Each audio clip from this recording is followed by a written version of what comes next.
guys, Cletus here, and welcome to Get Out. Today I want to take you on a little bit of an adventure where I come from. I'm going to take you through some of the woods that I frequented as a young man and help turn me into who I am today. So stay tuned right here on Get Out.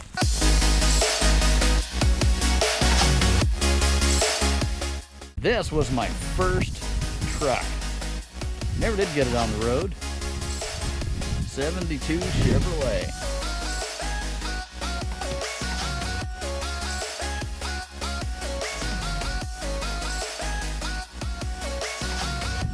Man, to get a steering wheel put in it though. Did some Bondo work. But hard to go without it. So I always seem to enter the woods the same place. And right now, as you can see, it's pretty grown up. But this is the access to the trail that brings you in to the woods I grew up. There's the buddy stand I put up. I don't personally do much hunting anymore, but I got a lot of family that comes out here and utilizes this wonderful area.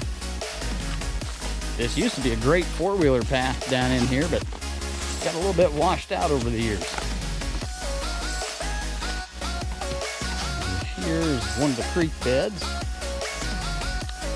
You can see by all these tracks, we got coyotes, deer, coons, a little bit of everything down here.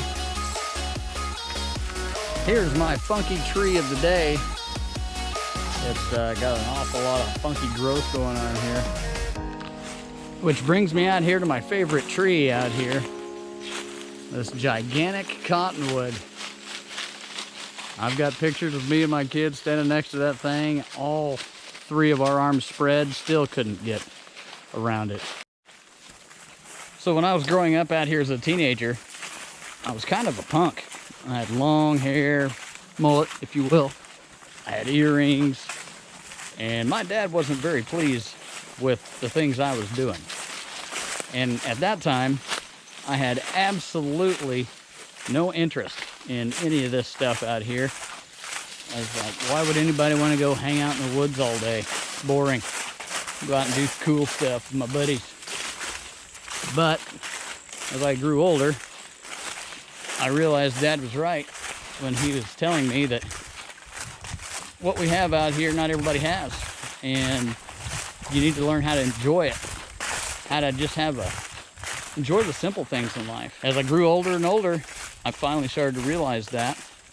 But that came after I had to hit rock bottom.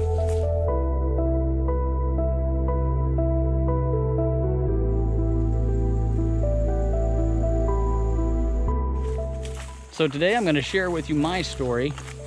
And of course, if you don't want to listen to all that, it's probably a good time to go ahead and skip to the next video. But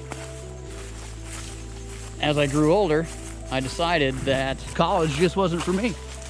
I tried it for a semester, radio and TV broadcasting, and I thought, man, I don't need all this schooling. I've got a DJ job right now. So I quit school and was on the radio for a little while. I had a pre-recorded show that would air from 10 to midnight. So basically all I had to do was go in and pre-record my little snippets between songs. It takes me about, I don't know, 30 minutes to do a 4-hour set, 2-hour set, whatever that was. Anyway, didn't take very long, so it didn't pay very good. And I went under the name Decker Black. So I decided, you know, I had a job, I'm a DJ, I thought. I don't need to live at home. I decided I wanted to get out on my own, so I needed something a little bit more productive. So I was searching the newspapers, looking for a job, and I finally found an ad that said mobile DJ wanted. We have all the equipment. All you have to do is take it to the shows, perform the shows, and it'll pay $75 a night. And I thought, man, $75 a night, that is fantastic. So I applied and I got the job. I was now a mobile DJ. So, didn't need college, was making what I thought was great money. And I went out and I started renting me a hole-in-the-wall trailer so I could be out on my own. I mean, this thing was nasty. There was at one point in time I even had a possum crawl up on top of my stove and eat my leftover pizza. It's a nice place. So I was 19 years old at this time, and of course, where do you have to DJ when you're doing karaoke? Bars. Of course, I was under the legal age to be drinking, but I had recently gotten a speeding ticket, believe it or not, my 6th one, and my boss was like, hey, just scratch out that year and make it look like you're a little bit older. They won't question it. All right, cool, man, that's what I'll do. So at 19 years old, my first show I'm doing with him, he brings me a beer. I drank a couple here and there, but never did like it at all, never did anything for me. So then after one, he gave me a couple more. Got me pretty sauced up on my first night. Told me I did a great job, he'd see me tomorrow. So I continued doing that, and night after night, I was getting free alcohol. And I thought, man, this is great. This is awesome. I'm making good money, getting free booze. So after about 6 to 9 months of DJing on my own, living the big life, I had met a woman. And of course, it was at a DJ karaoke show I was doing, and we decided we'd start dating. And at that time, I was pretty well turning into a full-fledged alcoholic. Unbeknownst to me, I thought I was just having a great time. 3 months down the line, she's pregnant. We're gonna have our first kid, and I'm 20 years old, and I'm like, wow, what is going on here? So somehow, after staying together, breaking up, fighting, getting back together, we had our first child, beautiful baby girl, and just perfect as she could be.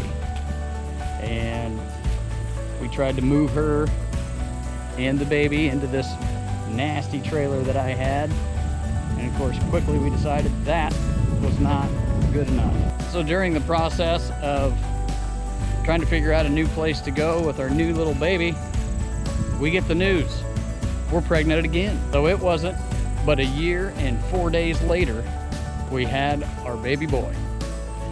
Now, my kids are now 20 and 19, so this has been several years ago. We had soon found another trailer. This one was smaller, but it was a lot nicer.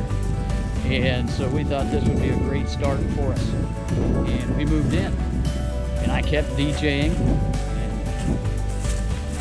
To your surprise, I'm sure, my wife was like, you've got to quit doing this. You're gone every night, you're at a bar, drinking. This is not a way to raise your family. So of course, we had several fights and break up and get back together. So eventually I quit the DJing for a while. Tried going to a factory job. It just wasn't working for me. I went back to the newspapers job searching, and I found a company called Schwann's Foods. So I went and interviewed for that, got the job. And the problem was this job requires you to work 12, 14 hours a day, gone from home the whole time. And I did that for about 5 years. The boss I met there ended up getting along with him really good. We bought some DJ stuff, and we started DJing together. We would do weddings, parties, and also karaoke in the bars, which meant I was still drinking, still getting free beer, which also meant I wasn't being a very good husband. So by this time, I had tried to quit drinking 4 or 5 different times. It just never seemed to work. I got to where I needed it, and that is a bad spot to be. If you can drink a few and walk away, that is awesome. But guys like me, we have a few and we can't stop, and that's a problem. So my kids were getting older, they were starting to grow up, and I thought, man, I need to get involved with church, because that'll help me, it'll help enrich my children's lives, and that's what I need to do. And so I got involved with the church, and shortly after that I got involved with the sound helping running the band, music, things like that, and I really enjoyed that. Problem was, I was still drinking.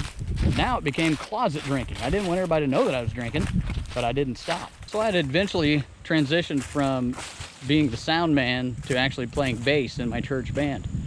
And I played bass in the band for close to 7 years. And during that time, a lot of that time, I was still drinking. On Saturday nights, I'd take it a little easy, so whenever I went to church on Sunday morning, nobody'd be able to tell. And that was a bad way of doing it. I also still DJ'd during this time. And on one particular evening, a church member had asked me to do an event for them. And I did that event, but I'd brought my own alcohol, snuck it in. Shouldn't have been there. It was a non-alcoholic event. And I ended up drinking so much that I actually had passed out. Well, this church member seen me in that state, helped me get to the truck that my buddy had brought, helped get me in there. Now keep in mind, I had no idea that this church member did see me this way. And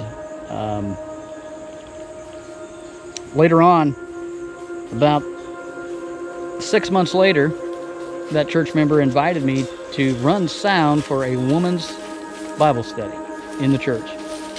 And I was very reluctant to do it because I knew that she probably knew what I did, but I wasn't certain. And I was like, well, why should I be part of a woman's Bible study? She's like, I just need somebody there to run the sound for me and just kind of put the slides up on the screen, that sort of thing. So I agreed to do it. And that Bible study, just being there, listening to what they were studying, started to actually transform me. She invited me to a Bible group at her house, her and her husband, and we had a great Bible study. I finally went into that night, and her husband let me know at that point that is where they'd seen me in that state, and that's actually why she invited me to this Bible study, because she had been there herself, and she wanted to help me. So throughout that period, I was able to put down the bottle, and everything was going great. God was in my life. I had great church family, and they supported me and loved me, even though I did the things that I did in the past that I had because they'd too been there. And that's how a church family should be. Several months later, me and my wife had another argument. Next thing you know, we're on the path to divorce. On this divorce journey, I went as far as to have the papers drawn up. So I went to my mom's by myself that day. And of course, I was kind of down because of everything I was going through. And I was on my drive home, and I kept feeling this tugging of my heart saying, just go back to her, go back to her. And I thought, nah, that's just my conscience. It's trying to tell me to do something that I really don't want to do. Well, I got almost home, and just as loud as I am talking to you, God spoke to me and he said, go to her, tell her you love her. She will find me, and you will quit drinking. Loud as you, I even had the radio going in the car. Spoke to me. So I immediately burst out into tears. The first song that came on the radio was "Today is the first day of the rest of your life." So I made it home. I walked in the house and she was actually there. I just gave her a great big hug and I said, honey, I love you. I want to make this work. And she looked at me like I was completely nuts. And I told her what had happened. She didn't believe me. She thought I was making it up, and that's the dumbest thing she'd ever heard. But it was real, and I felt it. And so we decided we were going to give ourselves another shot. By this time, I had been a car salesman for a little while. So with this next go, we were happy for quite some time. Then we had another fight. And that fight was caused because I decided to start drinking again. And that was just going to be the end of it, she thought. But one day, I said, you know what? I'm going to set this down. And she's like, Yeah, right, you said that 100 times. Well, about 3 days had passed with no alcohol, and I started getting pretty fidgety. Wasn't very easy to be around. So just go get some more beer if that's what makes you happy. So I decided to pick up a 12-pack of NA that night. And when I got home and started drinking it, to my surprise, it had tricked my brain into thinking it had the alcohol that it wanted, which is a very good thing. During the same time I decided to try the NAs, I also decided to switch jobs. Still in the car business, so I am still a car salesman, but I have now been drink-free of alcohol for over 5 years. Praise the Lord for that. And because of that, He has blessed me time and time again. I'm making more money than what I've ever made in the past. I've got a beautiful home. I've got a beautiful family, and we are all safe and living our lives to the fullest. And I'm still a member of the Effingham Christ Church, and it is a wonderful church.